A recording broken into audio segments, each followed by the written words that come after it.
Merci beaucoup. Je vais directement introduire notre prochaine panéliste qui va parler d'une étude de cas. Alors, le docteur Sylvie Poitier, elle a un doctorat.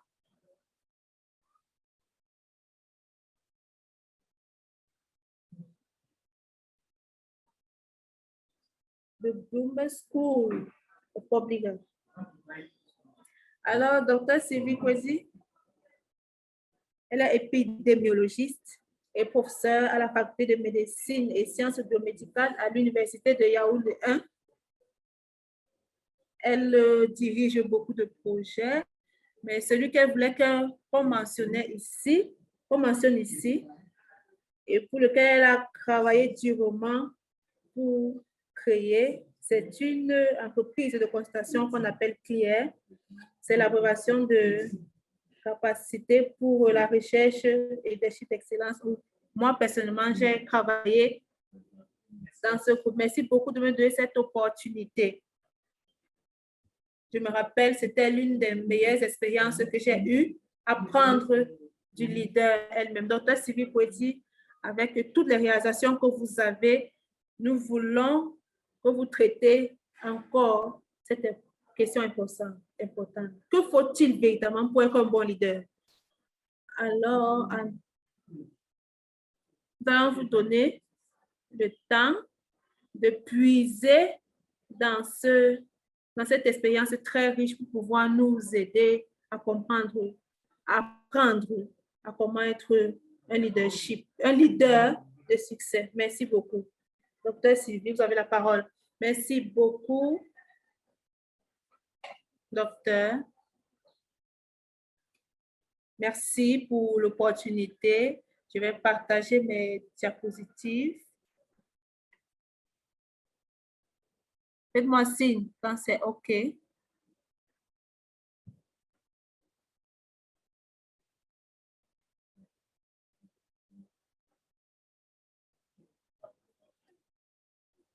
Merci beaucoup. Merci au docteur Moissy. J'ai beaucoup appris. On n'arrête jamais d'apprendre. J'apprécie vraiment. Je vais parler du leadership dans le contexte africain. Nous savons que l'Afrique est différente.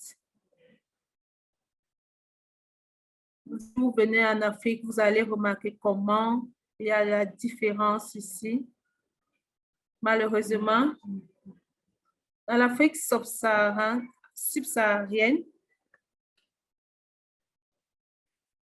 nous souffrons de 10-90 gap. Nous avons environ 10% des recherches, des ressources. Et c'est quelque chose que nous pouvons voir chaque jour dans notre travail, particulièrement en tant que chercheurs. C'est un fait. En parlant de l'environnement de recherche, il y a plusieurs données. Selon l'UNESCO, il est supposé avoir 1478 chercheurs.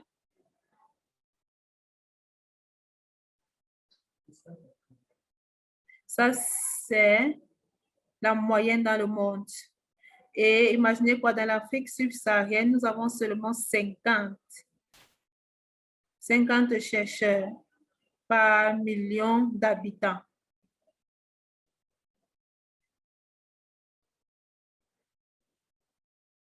Les seuls 2 pays qui essayent de se rapprocher de ces 1470, le Sénégal avec 550 et l'Afrique du Sud avec 494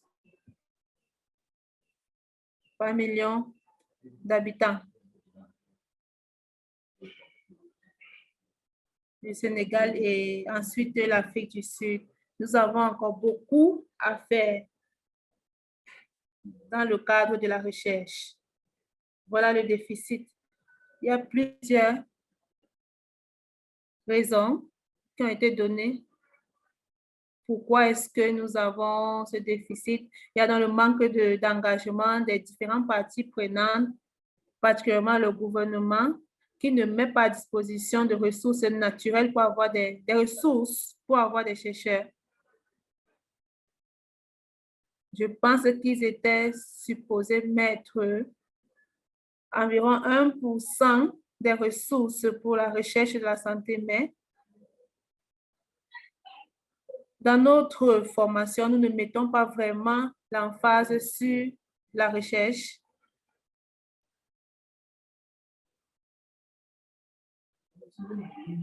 Les infrastructures inadéquates, mais une raison que je veux mentionner, c'est le manque de leadership africain dans la recherche. Le peu de recherche que nous avons encore du chemin à faire en termes de leadership adéquat. Personnellement, je crois que si nous travaillons sur développer les leaders, cette différence-là dont nous avons parlé plus tôt pourrait être réduite.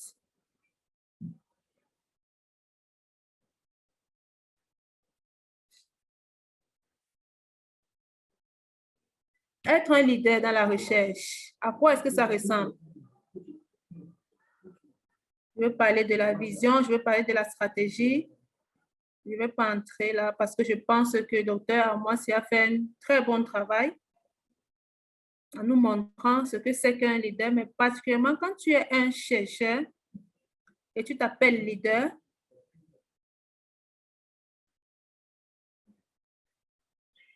tu dois avoir un regard général sur comment est-ce que tu leads. Tu leads, oui, tu as une vision, tu as une stratégie, mais tu dois également associer les décideurs politiques. Parce qu'on fait des recherches, mais on se pose la question, comment mettre en application cela? Et on doit mettre en application dans les communiqués. Ce sont les décideurs politiques qui nous permettent d'avoir les données empiriques. Alors maintenant, tu dois diriger ton équipe et tu dois également avoir cet aspect-là. Tu dois être un ambassadeur de la science. Tu dois engager la communauté. Parce que nous travaillons véritablement pour nous communiquer. Nous devons les mettre en contribution à tous les niveaux, jusqu'aux enfants. Alors, dans la recherche, le leader, c'est celui qui catalyse les membres de son équipe et l'institution dans laquelle il travaille, afin d'avoir plus de succès. Voilà à quoi ça ressemble d'être un leader dans la recherche. On ne reste pas seulement dans nos laboratoires, parce que moi, personnellement, je ne travaille pas dans le laboratoire, je travaille dans la communauté en tant qu'épidémiologiste.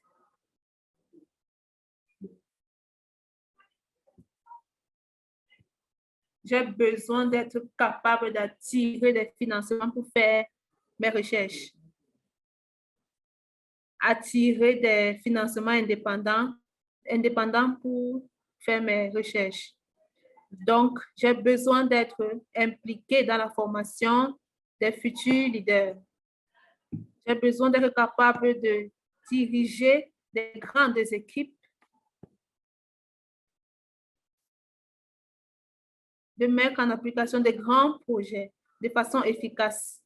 Voilà ce qui veut dire être un leader dans la recherche. Ça, c'est en général. Maintenant, parlons de l'Afrique de façon particulière. J'ai dit plutôt que notre continent est vraiment beau, est merveilleux. Mon identité est définitivement africaine. Qu'importe les problèmes que nous avons, nous sommes africains. On ne peut pas parler de leadership sans parler d'un contexte. Un leader en Afrique ne se comporte pas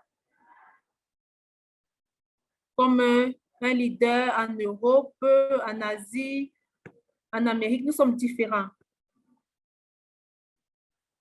Il y a une très grande variété en termes de tradition, de culture, et nous savons et nous connaissons notre culture. Il y a la hiérarchie qui doit être respectée. Je connais par exemple que quand je pars dans mon université, je suis à l'université Yaoundé 1 à la faculté de médecine et de sciences biomédicales. Quand je vois mon doyen, je ne peux pas m'adresser à lui n'importe comment parce que elle est au-dessus de moi en termes de hiérarchie. Voilà des choses que nous respectons en Afrique. Voilà comment nous travaillons. Je me rappelle quand je suis allée aux États-Unis, c'était très difficile pour moi de m'adresser à mon CEO par son nom, par son prénom.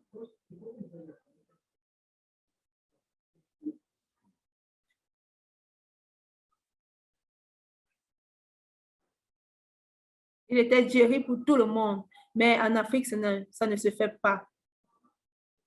Tu dois respecter la hiérarchie. Tu dois respecter les traditions. Voilà comment nous sommes. Alors, tu ne peux pas prétendre être un leader en Afrique et ne pas te comporter comme si tu venais, te comporter comme si tu venais d'ailleurs. Donc, voilà nos réalités. Maintenant, notre culture, notre style de leadership en Afrique est l'influence, influencé par notre culture. Et quand je parle de culture, on doit penser sur, on doit voir comment est-ce que nous voyons en Afrique, comment est-ce que nous faisons des choses en Afrique. Nous sommes une communauté collective. Ça veut dire que nous prenons des décisions de façon collective, ce qui est différent des autres cultures où les décisions sont prises de façon individuelle. Dans ma famille, par exemple, quand je dois prendre une décision, je dois d'abord convoquer une réunion familiale, expliquer ce que je vais faire et la décision sera prise collectivement.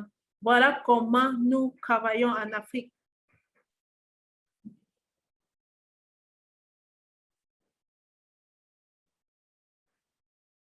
Nous sommes plus orientés vers l'équipe et la participation. Voilà comment nous faisons les choses. Nous ne partons pas juste de nous-mêmes. Donc, être un leader en Afrique, tu dois te rappeler de ces choses-ci. Tu dois te rappeler de ce qui fait de nous des Africains et travailler dans cette culture-là. Nous parlons parfois de la leadership de consultation et non individuelle. Nos décisions sont prises de façon collective. Voilà comment nous travaillons.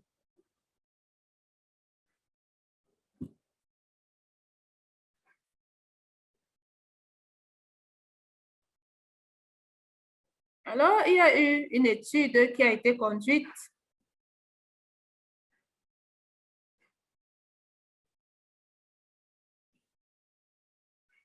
L'étude a révélé que le style de leadership en Afrique sont orientés vers les relations.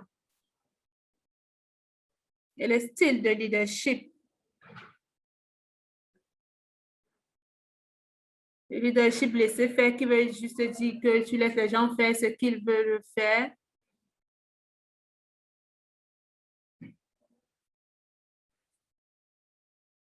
Ne marche pas généralement. Donc, nous sommes collectifs, nous prenons des décisions de façon collective ou alors le leadership orienté vers la tâche où tu te focalises sur une tâche principale sans prendre en considération l'image générale. Ça ne marche pas vraiment avec nous. Alors, je dois parler du genre. Je dois parler du genre dans le leadership. Il est plus difficile pour les femmes. Je veux voir les yeux qui s'écarquillent. C'est une recherche, ce n'est pas moi qui le dis.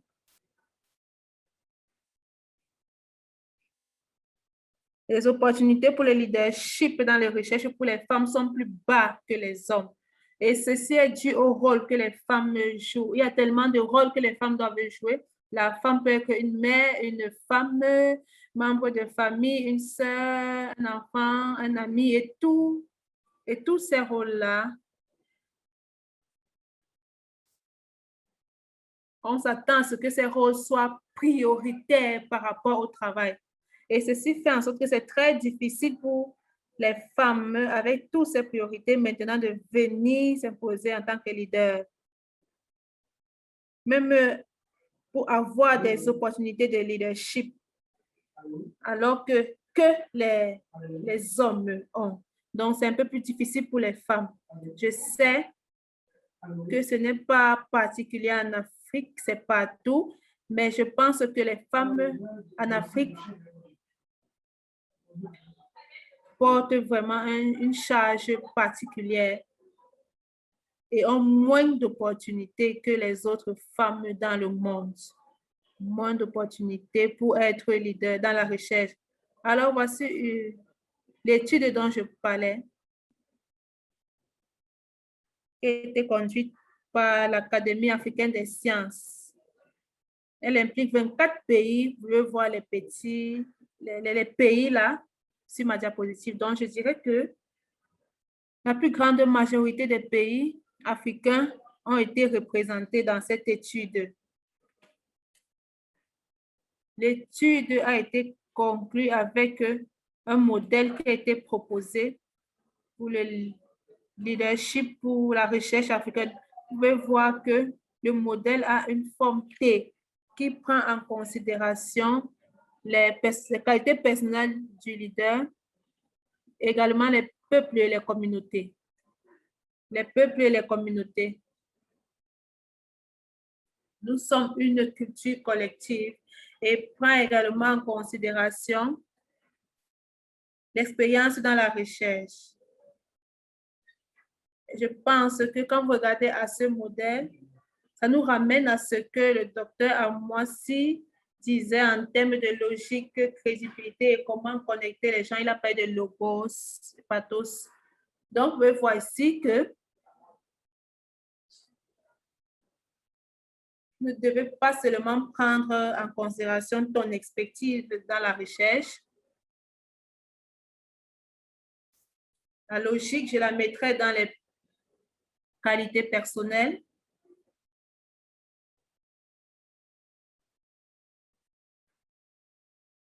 Alors, le modèle parle de la respiration et de la mort, breath and death. C'est très particulier en Afrique, je crois.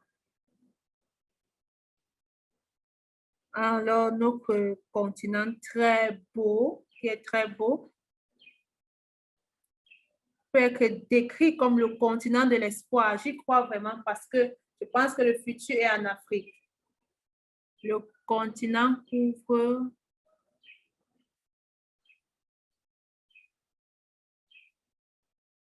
le continent est très diversifié. Plus de 53 pays, 2000 langages, 3000 différentes ethnicités. Mais je pense que c'est notre gemme et nous avons vu cela avec la COVID-19. Notre gemme, ce que nous avons, c'est ça qui nous a sauvés, je crois, face à la pandémie. Notre continent est jeune. En 2019, je pense que c'est également les données de la Banque mondiale. On a eu environ 226 millions de jeunes âgés entre 15 et 24 ans qui vivent en Afrique.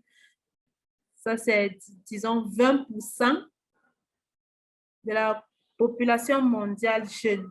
Nous avons les plus jeunes. C'est pourquoi je pense que l'Afrique, c'est le futur. Et le nombre de jeunes en Afrique va s'augmenter d'ici 2030. Alors, je pense que le futur est le nôtre. Alors, nous avons besoin de leaders. Nous avons besoin de bons leaders pour pouvoir aller vers ce futur-là. C'est là pour nous. Nous devons nous saisir de ce futur-là. Ça veut dire que nous devons surmonter les défis. Nous devons accomplir notre potentiel et nous protéger. Je pense que ceci pourrait ne pas être populaire, mais nous devons nous protéger de l'exploitation.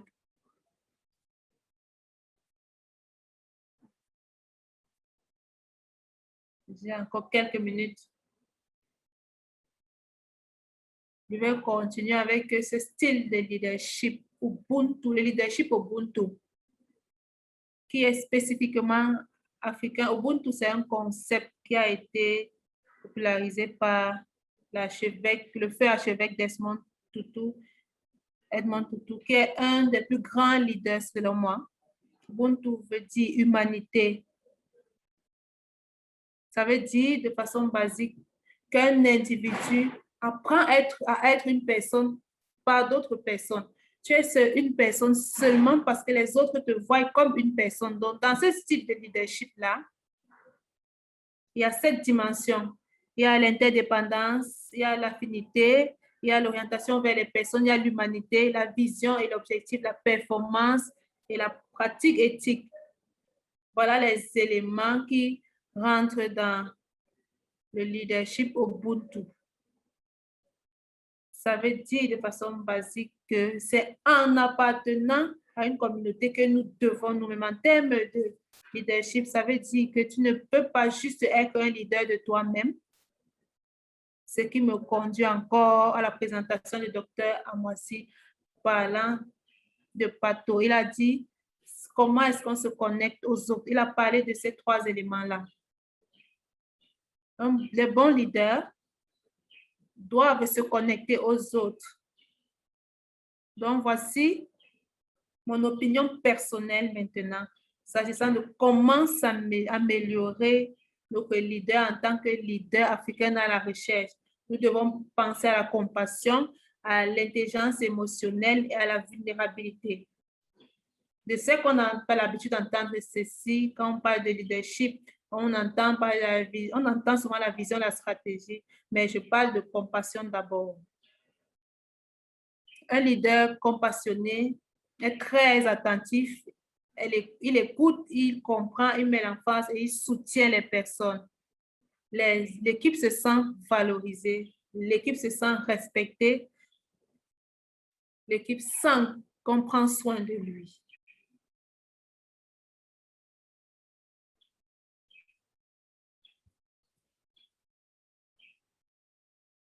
Si on doit adapter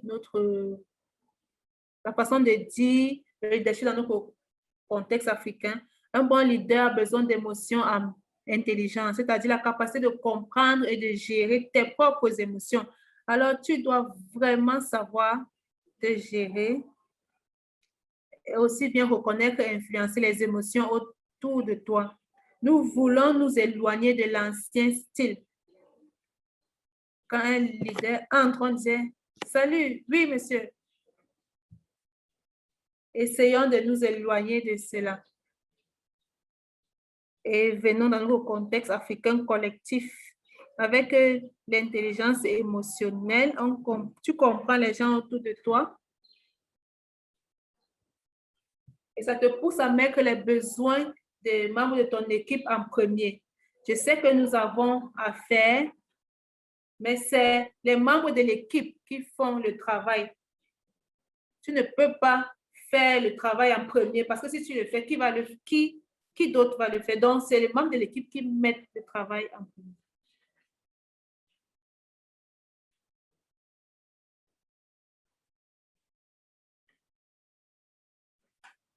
Donc, il me reste juste 2 diapositives. La vulnérabilité,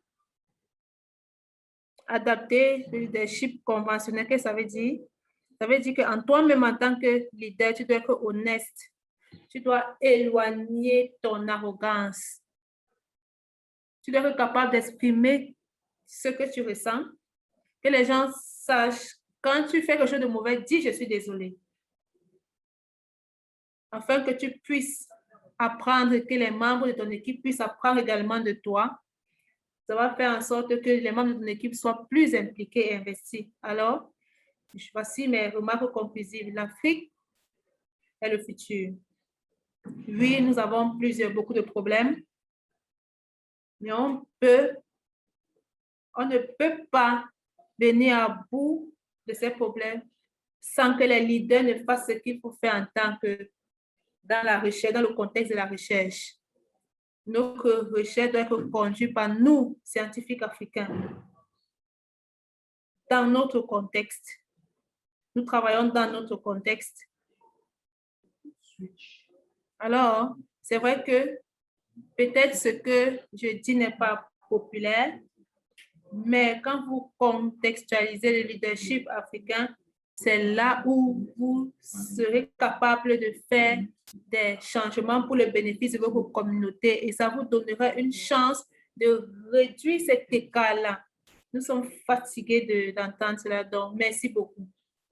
Merci beaucoup, Dr. Petit.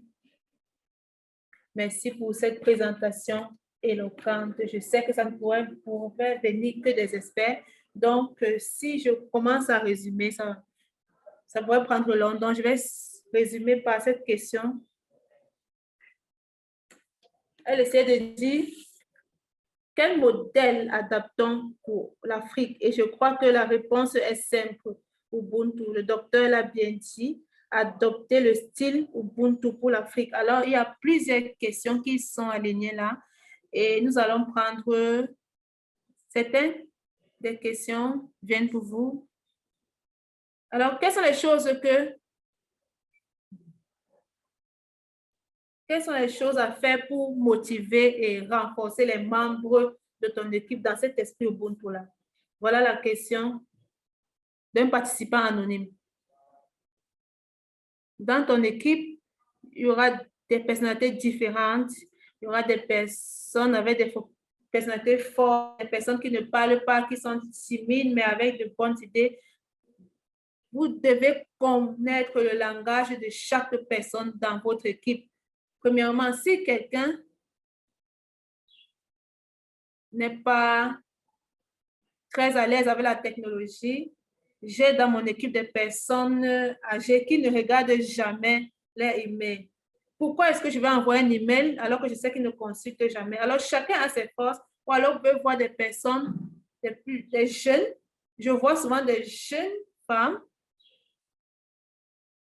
très inscrites, mais à cause de la façon dont nous sommes socialisés en tant que femmes en Afrique, on ne veut pas parler, particulièrement quand on est jeune. Quand on est un peu plus âgé, on a plus de confiance, mais quand on est plus jeune, on n'ose pas souvent parler. Donc, on doit faire ressortir cette jeune femme-là et lui dire comment parler. Donc, apprendre le langage de chaque personne, les motiver.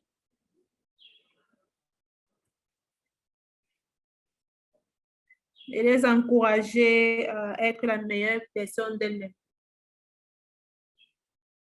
Une autre question.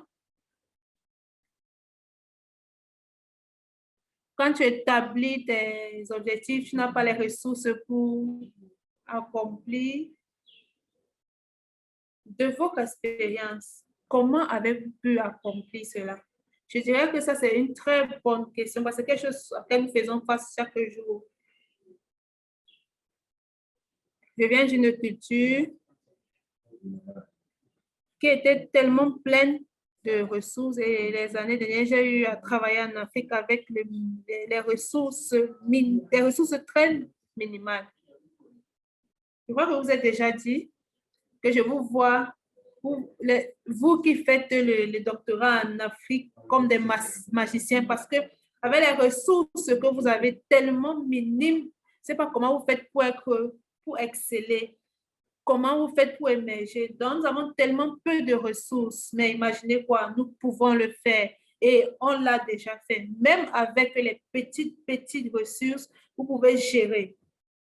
Vous pourrez ne pas avoir accès à l'Internet. Comme quelqu'un qui est dans le Maghreb, mais avec le peu que vous avez de connexion Internet, vous pouvez le faire et le faire bien pour vous parce qu'on n'a pas de choix, pas d'excuses. On doit seulement le faire. Donc, merci beaucoup. La dernière question que je vais prendre parce que je sais que ça brûle vraiment.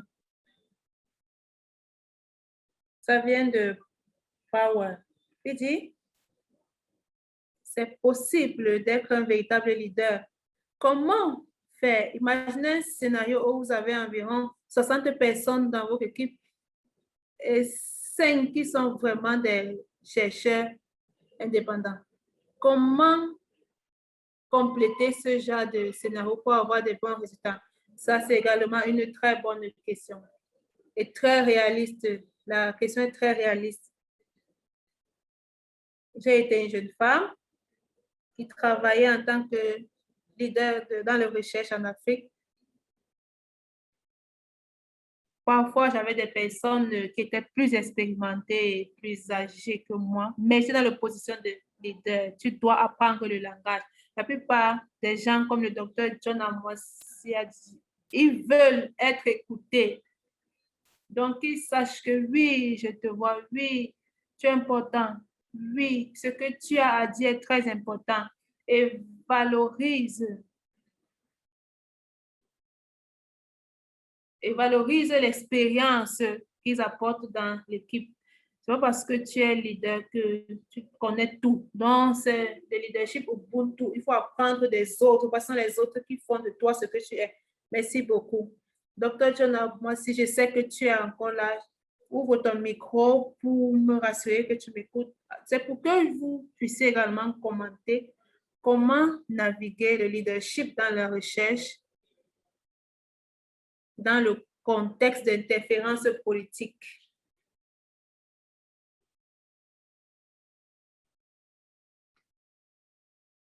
Merci beaucoup.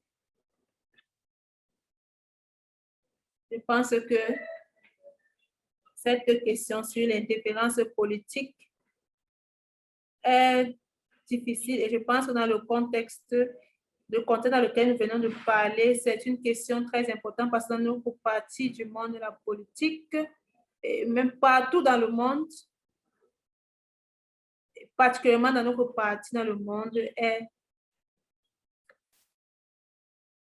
beaucoup plus, il y a beaucoup plus d'interférences.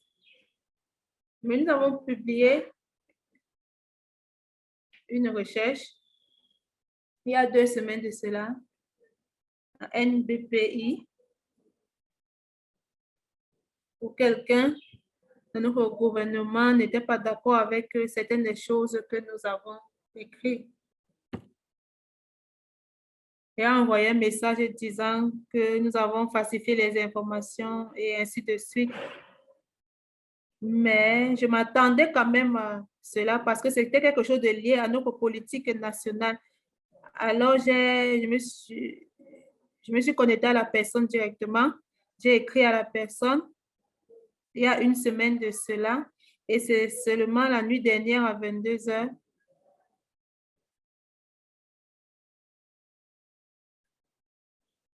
après que je lui ai écrit. Et il a répondu, il a dit hier, il a répondu hier.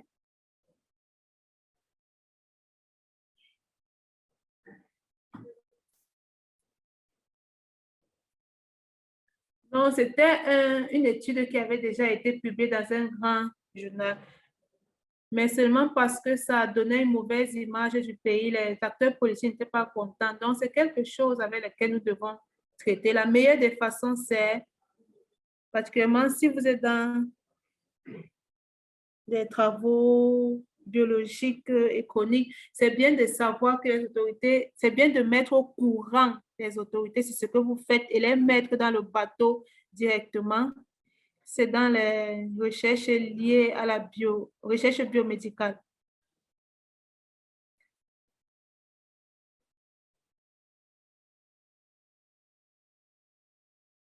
Parce que parfois, l'indépendance du chercheur est diminuée quand les politiques s'impliquent. Et on dit, où tu dois venir avec celui-ci pour parler aux responsables dans le ministère.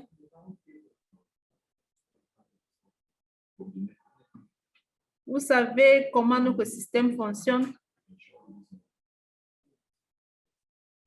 où je dois aller parler, expliquer les choses. Donc, vous devez juste comprendre la façon dont les choses fonctionnent, ne pas attendre d'être surpris. Et au même moment, on ne doit pas leur donner trop d'espace afin que la recherche ne soit pas diluée.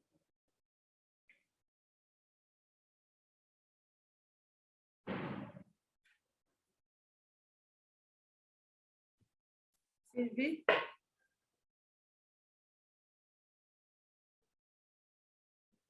Je ne sais pas si je peux dire quelque chose concernant la politique, mais c'est notre contexte. Voilà ce que c'est. Voilà comment notre contexte dicte. Nous devons savoir comment travailler dans notre contexte. Alors, merci beaucoup pour nos deux